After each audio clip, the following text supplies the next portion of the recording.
वो standard scale हो गया। और तीसरा लिख लो custom scale.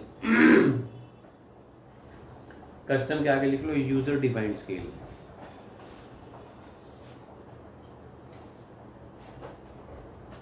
User defined scale.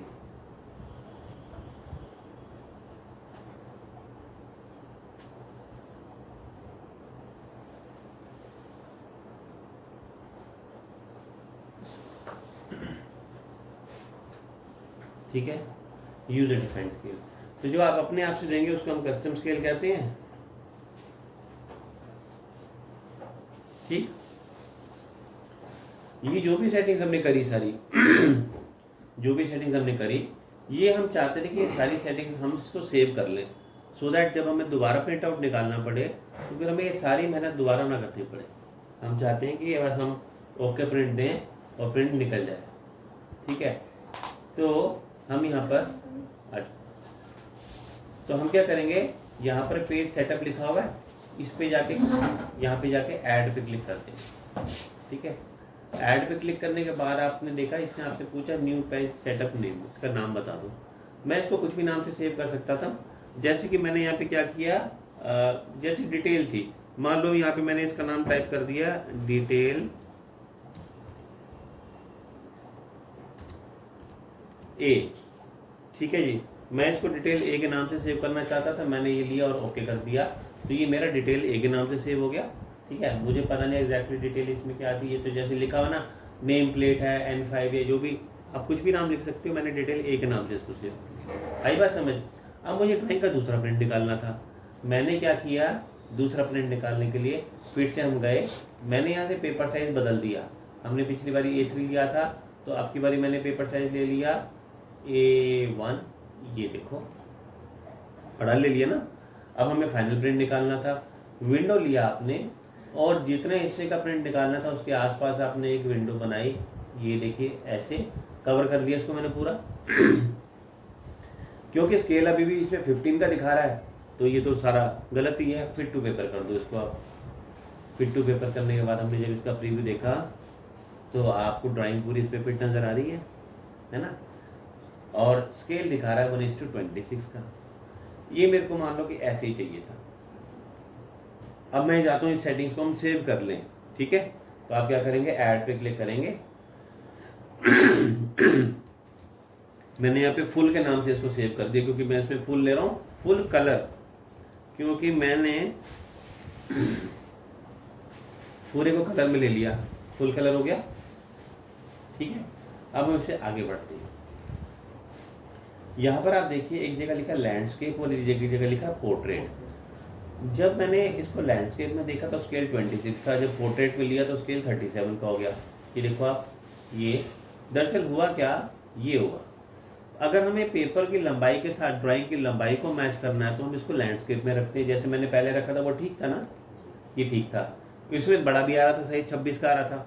ऐसा करते ही ये साइज भी छोटा हो गया और ये उल्टा भी फिट कर दिया हमने, चौड़ाई के साथ लंबाई की मैच कर रहे हैं। तो यहाँ पर क्या होता है, ड्राइंग पे डिपेंड करता है। अब की बारी नेक्स्ट देखिए मैं क्या कर रहा हूँ, मैंने यहाँ से पेपर साइज को बदल दिया और ले लिया A4 का साइज, मैंने ये ले लिया A4 साइज।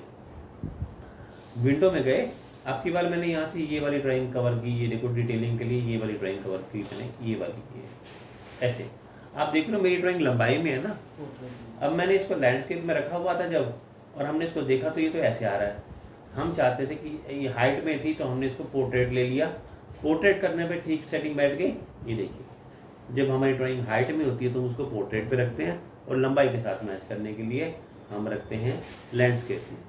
ठीक है जी, तो इसको नोट कर लीजिए, इसे हम कहते हैं ओरिएंटेशन।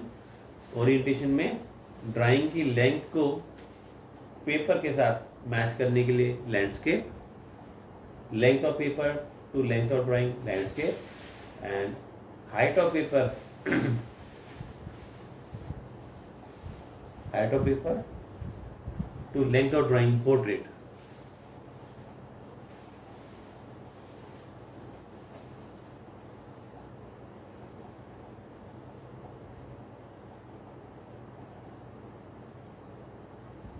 ठीक, ये डिटेल N3 थी, मैंने इसको भी सेव करना चाहा, हमने ऐड पे क्लिक करा और इसको मैंने एन डिटेल N3 के नाम से इसको सेव कर दिया। ये देखिए,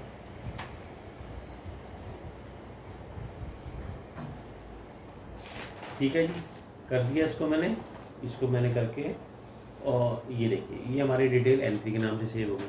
ठीक है, अच्छा, जो भी मैंने सेटिंग्स करी हैं वो सारी हमारे यहाँ सेव हो रही है। अगर देखो मैंने यहाँ से फुल लिया, फुल कलर, तो देखो फुल कलर की सेटिंग अपने आप आ गई, सारी सेटिंग अपने आप आ गई। अब क्या है, आपसे ये बोला गया कि जो ड्राइंग है ये कलर में नहीं चाहिए, ये ड्राइंग चाहिए ब्लैक में। हमने सारी ड्राइंग कलर में बनाई हुई है, हमें बोला गया कि इसका प्रिंट आउट आपने ब्लैक में देना है। तो एक तो तरीका ये कि हम पूरी ड्राइंग को जाके ब्लैक करें, फिर उसका प्रिंट आउट निकाल के दे दें।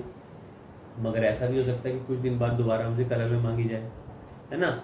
ये सारे को ब्लैक करने में तो कोई टाइम नहीं लगेगा, लेकिन दोबारा कलर करने में तो बहुत टाइम लग जाएगा, हमें याद भी नहीं रहेगा कि किसका हमने क्या कलर दिया था। तो ऐसे में अगर हम ये चाहते हैं कि हम ड्राइंग में बिना कोई छेड़छाड़ करें, इसी ड्राइंग को कलर में भी निकाल लें और इसी को ब्लैक में भी निकाल लें, तो हम यूज़ करेंगे प्लॉट स्टाइल टेबल। ये वाली ऑप्शन आप देख रहे हैं, हम 3D में यूज़ करेंगे। ऊपर आ जाते हैं प्लॉट स्टाइल टेबल, अगला पॉइंट नोट कर लो, प्लॉट स्टाइल टेबल।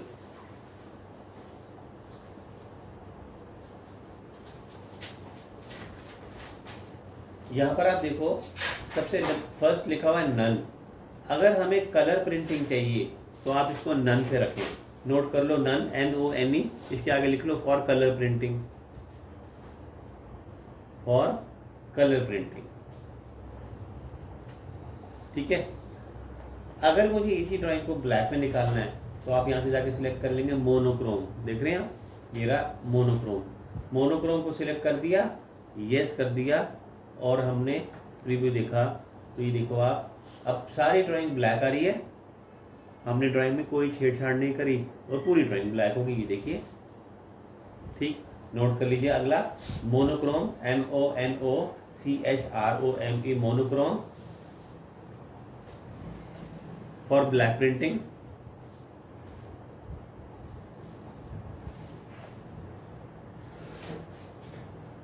और इससे आगे एक है ग्रे स्केल। अगर आपसे ये बोला जाए कि सारी ब्लैक में नहीं चाहिए, जो डार्क कलर है वो थोड़े से डार्क दिखाई दे और जो लाइट कलर है वो थोड़े से लाइट दिखाई दे, तो हम यहाँ से ग्रे स्केल ले लेते हैं।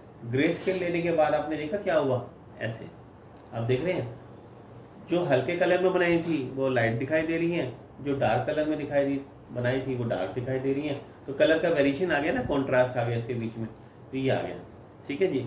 सो हमने क्या किया, मैंने क्या किया कि ये देखो, यहाँ से मोनोक्रोम लिया, मोनोक्रोम लेने के बाद इसको मैंने सेव कर दिया, क्योंकि इसमें तो ब्लैक की सेटिंग थी ना, तो ये मैंने ले लिया फुल ब्लैक, ये मैंने ऐड करा, इसका नाम क्या दे दिया, फुल ब्लैक, फुल ब्लैक।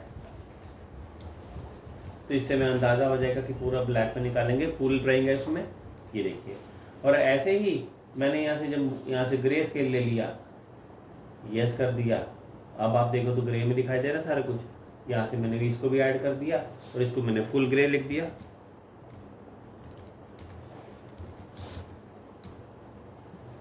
तो आपने देखा कितना आसान हो गया। हर बार सारी ड्राइंग की सेटिंग्स को याद रखना तो हमारे लिए पॉसिबल भी नहीं होगा। हमने सेटिंग को सेव कर लिया और ये हमारी ड्राइंग के साथ सेव होंगी। मतलब जब आप अगली बार अपनी फाइल को खोलोगे तो ये सब कुछ मिलेगा आपको उसमें। ये नहीं कि हमने ख़त्म कर दिया प्रिंटिंग और काम खत्म, ये आपको मिलेगा इसमें।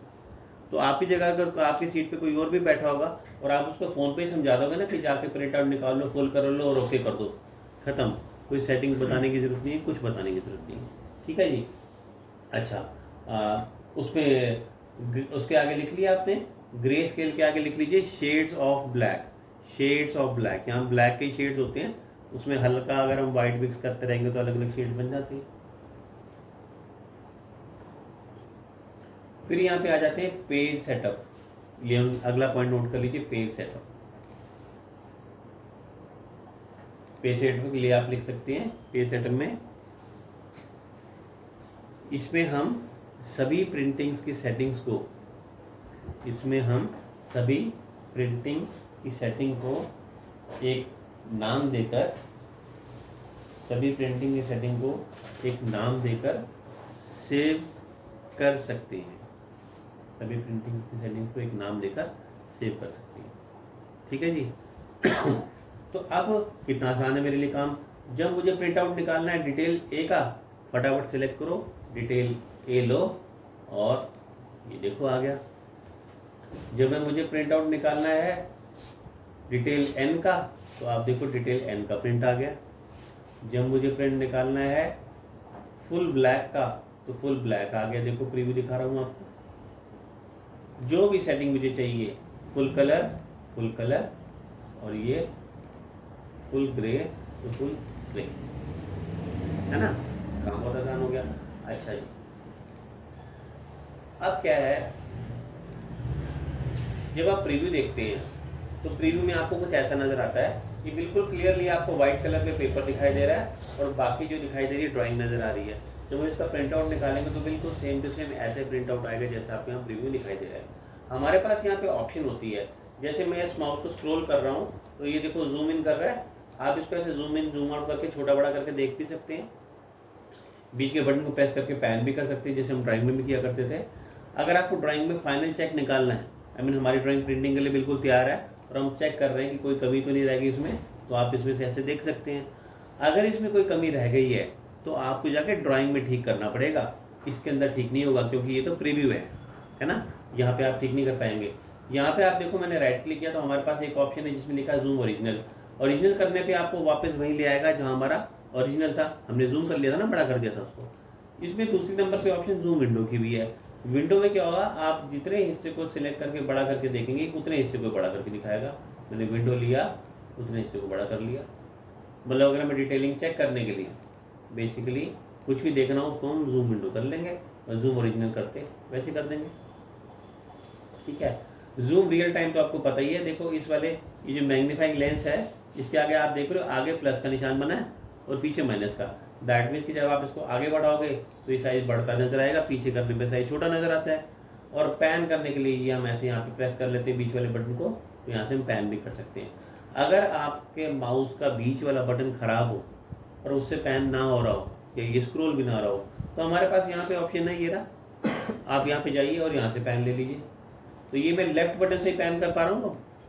ठीक है। तो ऐसा नहीं कि माउस का अगर बटन नहीं काम कर रहा तो आप काम नहीं कर पाओगे, आप कर सकते हो। यहाँ पे हमारे ऑप्शन इसीलिए दी गई है। ठीक है जी। अच्छा, मैं वापस इसको जूम ओरिजिनल कर देता हूँ। जब हम पूरी तरह से सेटिस्फाइड हैं कि हमारी ड्राइंग बन चुकी है, अब इसमें कोई कमी नहीं है और हमें इसका प्रिंट आउट ऐसे ही चाहिए, तो हम इसका प्रिंट आउट निकालेंगे। प्रिंट आउट निकालने में कभी भी जल्दबाजी नहीं करनी चाहिए। अक्सर क्या होता है, जब आप काम करते हैं कंपनी में तो प्रेशर सिचुएशन में काम करना पड़ता है। आपको बहुत प्रेशर होता है कि इस ड्राइंग को फटाफट निकाल के दो, ईमेल करो इसको, है ना। जो काम 4 घंटे का होता है वो भी आपको बोला जाता है 2 घंटे में करके दो। तो अक्सर हम बहुत फास्ट काम करते हैं। जहाँ तक काम में तेज़ी की बात है वहाँ तक तो ठीक है, but when it comes to printing इसमें जल्दबाजी हमें नहीं करनी चाहिए। रीज़न बीइंग कि जब तक इसके अंदर कंप्यूटर में किया हुआ जो काम है वो आप तक सीमित है, उसमें गलती जो सही गलत काम है वो आपको ही पता है ना कि इसमें क्या गलती है। लेकिन जब प्रिंट आउट निकाल लोगे तो ये सबके सामने है, उस समय वो सब गलती सबके सामने है, तो उस समय आप उसका कोई क्लैरिफिकेशन नहीं दे सकते कि मैंने क्यों कर दिया और कैसे कर दिया। तो इसलिए आपको प्रिंट आउट निकालने से पहले ध्यान रखना चाहिए इस चीज़ का। ठीक। तो जब हम फाइनली हमें सब सही लग रहा है तो हम यहाँ से लेके अब इसको प्लॉट पे जाके क्लिक करेंगे। जैसे हम प्लॉट पे क्लिक करते हैं तो कंप्यूटर अपना सारा डाटा प्रिंटर पे शिफ्ट कर देता है। इससे पहले आपका प्रिंटर ऑन होना चाहिए, उसमें सेम पेपर साइज की शीट लगी होनी चाहिए। बस हम जैसे ये करेंगे तो ये सारा डाटा उधर जाएगा और प्रिंटिंग स्टार्ट हो जाएगी। कलर प्रिंटिंग निकलने में थोड़ा टाइम ज़्यादा लगता है। ब्लैक प्रिंटिंग कंपैरेटिवली फास्ट निकल आती है क्योंकि उसमें मिक्सिंग नहीं करनी पड़ती कलर की, उसमें फास्ट निकल आती है। ठीक है जी। तो आपने आखिरी का स्टेप नोट कर लिया। इसके बारे में तो मैंने आपको लिखवा ही दिया था पेज सेटअप के बारे में, है ना। ओके करके हम फिर पहले प्रीव्यू देख लेते हैं और उसके बाद में ओके करके फाइनल प्रिंट निकालते हैं। अब एक और चीज़ आपको मैं इसमें बताऊंगा जो बहुत ज़रूरी है, उसे हम कहते हैं PDF। आपने देखा आजकल PDF का काफ़ी यूज़ करते हैं। हम किसी के पास ड्राइंग भेज रहे हैं, ज़रूरी नहीं कि उसके पास भी ऑटोकैड हो। और ये भी होता है कि हम किसी को पूरी ड्राइंग थोड़ी भेज देते हैं। अपनी जो ड्राइंग है आपकी कंपनी की प्रॉपर्टी है, वो आप किसी को ऐसे नहीं दे देते। तो आपसे बोला गया कि आपको ड्राइंग का PDF बना के भेजना है। PDF में क्या है, जस्ट लाइक उसकी फ़ोटो भेज दी हमने, ओरिजिनल ड्राइंग नहीं भेजी। तो हम क्या करेंगे,